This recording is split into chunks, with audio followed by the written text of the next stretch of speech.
What's up, YouTube? I'm Robert, this is the Biker Channel, and today I'm going to tell you why one of these two drones completely changed things for me.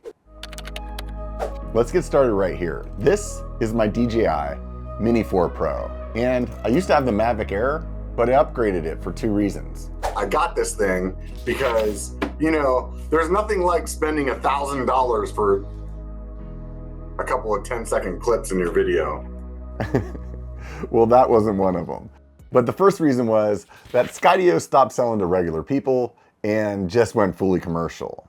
The reason I wanted the Skyio in the first place was the follow footage was hands down the best in the industry. It was just sick to watch. And the downside though was that the camera didn't fold up and it was really kind of big and bulky. So it made it tough to ride with it out and about. I was kind of holding out and crossing my fingers, hoping that they were going to come out with a smaller version. But instead, they just scrapped the consumer version and went full commercial. So they were out. So that leads me to the second reason that I bought the 4. DJI had the active track, master shots, whatever they were calling it, the ability to follow. And although it was no Skyio, it was definitely better than me trying to train one of my buddies how to use a drone, or me just taking static shots like I'd been for years. So I bought this thing and I took it out and I tried to use it. And that's when things went awry. I had a bike review I was working on and I thought it would be cool to have some following drone shots. I knew the DJI didn't do well in the woods, so I chose an open area and figured I could still get something cool. I watched a YouTube video and tried what they said, and it worked. Till it didn't. And unfortunately, it didn't most of the time. I ended up just doing some static shots, but it was still pretty let down that it didn't work. So as you can see, the following didn't really work out the way I wanted it to. And along comes the HOVERair X1 Pro. And you might be thinking to yourself, why go with HOVERair? DJI has a Neo. I mean, this thing's basically the same thing. It's a drone, takes off in your hand, it follows you, and it has no remote. But there's one major difference between this and the Neo that really makes this thing stand out. It folds. So why does folding matter so much? And I want to tell you about that. But before I do, I need to show you something else. So this is the remote for the DJI. And this is the extra batteries. And although you don't need this thing, you do need all of this. And let's take a look and see how that fits in my bag. Have I mentioned I hate wearing a backpack? I mean, I really hate wearing a backpack. And although I will, you know, that backpack is for the big epic days where you need a lot of water or maybe a bunch of extra food, something like that. The Usui bag is probably the best one that I've ever owned. However, the pack that I use the most is my Usui hip pack. And I know I'm saying that right because I had them on the Biker Bar podcast. If you want to know more about Usui, check that out. So this is what I'm using most of the time. And let's see how it packs up. Well, we can put the batteries in over here. This one over here.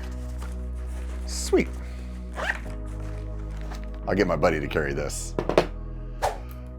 So when you go to pack this thing up, unlike the Skyio, it does fold up. And honestly, it's not overly difficult, but it's definitely not as easy as I did one-handed with the HOVERair. And let's see how it fits in the bag.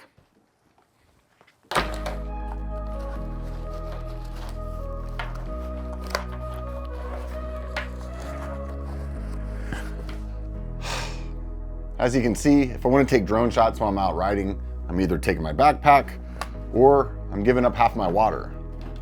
The X1, on the other hand,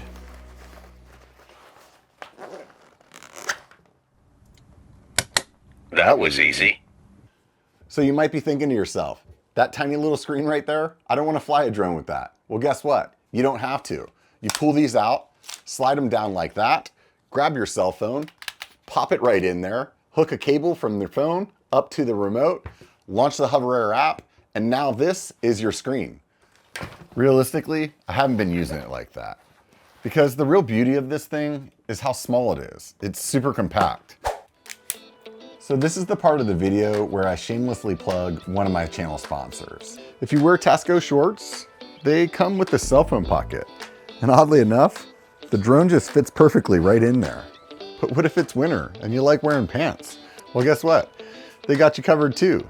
And if you're a lefty, well, there's something for that as well. If you're interested in picking up some Tasco gear for yourself, use the link I have down and show more, and it'll automatically give you a discount. And big thanks to anybody that does that. It really helps the channel. So back to this thing. The remote, being super modular, it packs pretty much anywhere you want it, simply. And there's days when I don't feel like using a pack either. And on those days, I just grab the drone, throw it in my pocket, and the remote, that can go in the pocket too. And just like that, I'm ready to go. Wait a minute. So it packs up well. That's just great. But if the footage isn't as good as the DJI, this thing's basically garbage. So let's take it out.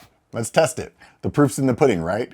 And while I drive around Northern California trying to get some cool drone shots, do me a favor since you're still here. Hit the thumbs up button. And if you like what you've seen so far, maybe you want to see more videos like this, bang on that subscribe button while you're at it. All right, let's get out of here. So just like that, I packed up my stuff and I headed out to Auburn SRA, my local stomping grounds, to do a little back-to-back testing with the drones. The first test was to see how long it took me just to get the DJI out and up in the air. There we go. Let's see how long it takes. Almost 4 minutes. Then I tried the same thing with the X1. I didn't even have to take my bag off to get it out, which was nice. From there, it was just power it on, choose the follow mode, and off I went. When you first start using it, it's almost hard to believe that it's that easy. I rode up the hill, turned around, and what do you know? It was right there with me. The real kicker though, I got the shot I wanted in roughly the same amount of time it took me just to get the DJI off the ground. That's 434, and he's right there. So let's play around with this thing some more. From there, I was really curious as to whether or not it would follow me into some tighter trails. And to be transparent, I really didn't expect this to work out. Apparently, it knocked itself silly trying to keep up with me, and I'm not sure if it was because I just so happened to stop, but one way or another, it got its bearings straight, found me, and we just kept going. I started feeling a little more adventurous, and I figured I'd give it the dolly track setting a go. Middle, dolly track.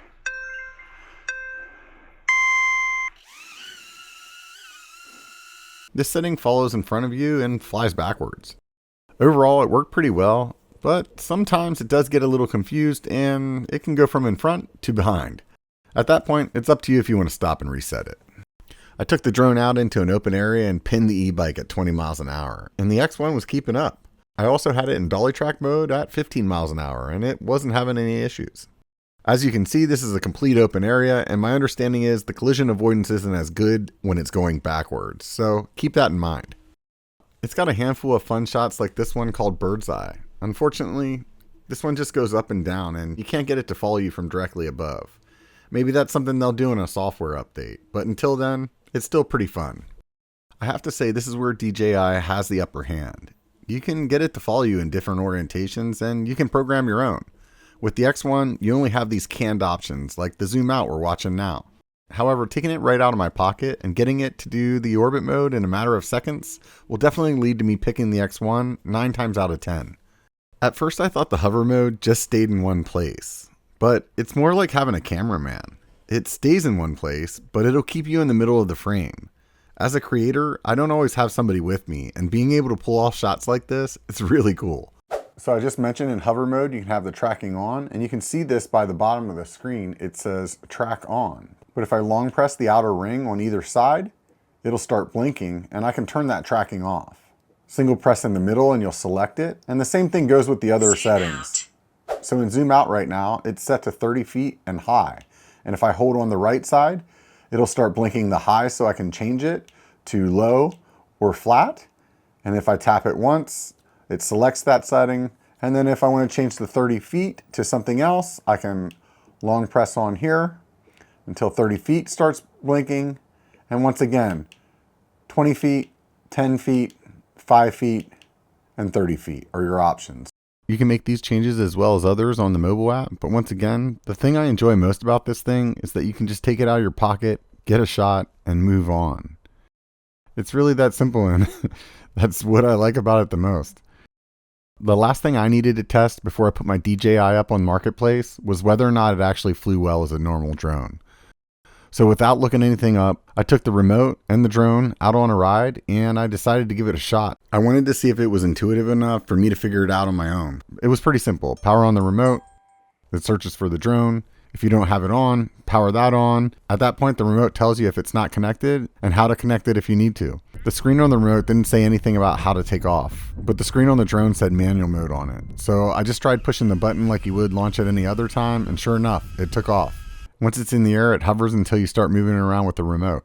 Little pro tip here, make sure you hit record after it takes off. There it goes. Oh, that's what happened then. So it must stop recording once you take off. You gotta hit that button again. That's good to know. As far as flying the drone went, it didn't feel any different than flying my DJI. It was smooth and it did what I expected it to do. It would definitely capture any of the drone shots that I've taken over the last 5 years of using the drones that I've owned.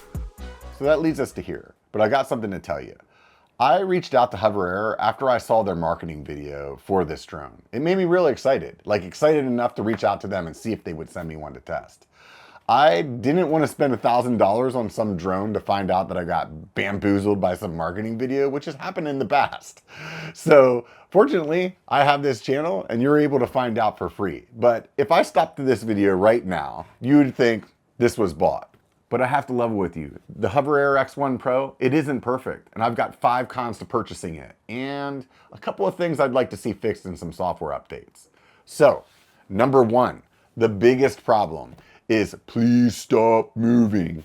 When you're trying to get this thing to take off and you're holding it out in front of you like the marketing videos show just like this, but you just got off your bike and your heart's pounding because you just got up some hill and your hand is doing this, wobbling all over the place. This thing doesn't like that. Middle, follow.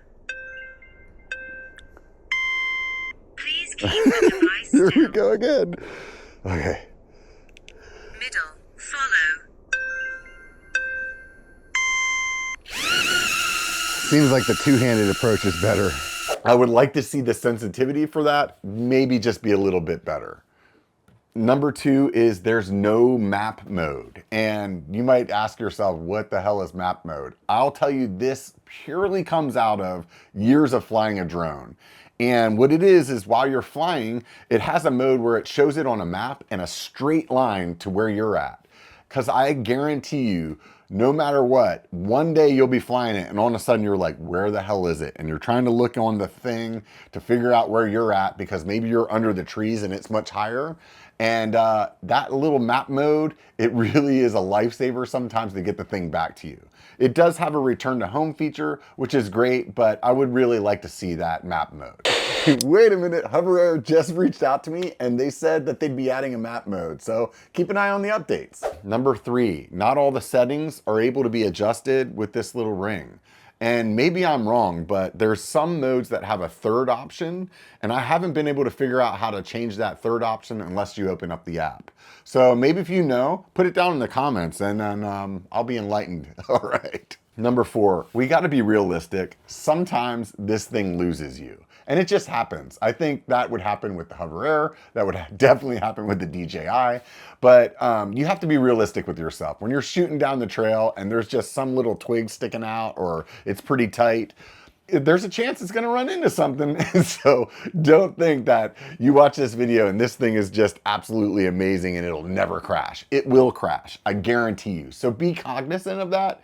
There were some times that I came into some areas where it's like, oh, it might hit those trees and fall down this cliff. I don't want that to happen, so I'm going to stop right here. So keep those things in mind. And number 5 is pretty simple. Sometimes it just won't land into your hand. So what you're supposed to do is while this thing is hovering around, you're supposed to just stick your hand out, the camera sees that your hand's sticking out, and then it lands into your hand. And Most of the time, I'd say 95% of the time, that works. But every once in a while, it just stares at you. And you're like, come on, man, come on, get to it. And it just doesn't do it. In that case, you just grab it real quick and flip it over and it'll shut off. And that is the 5 cons.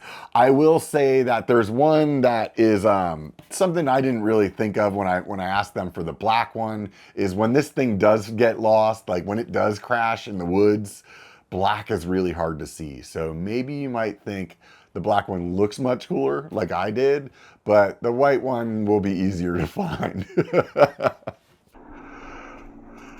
Yeah. This is a little bit of a problem.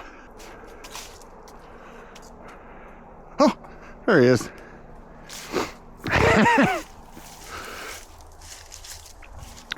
Dude. Thought I lost you. So is the DJI better than the HOVERAir? It depends on what you're looking for. This does have better image quality. However, I was testing the 4K version of the HOVERAir and not the 8K version. So maybe the 8K version is just as good. I don't know. If you'd like to see that, put that down in the comments for sure. Other than that, this does have some options that doesn't have.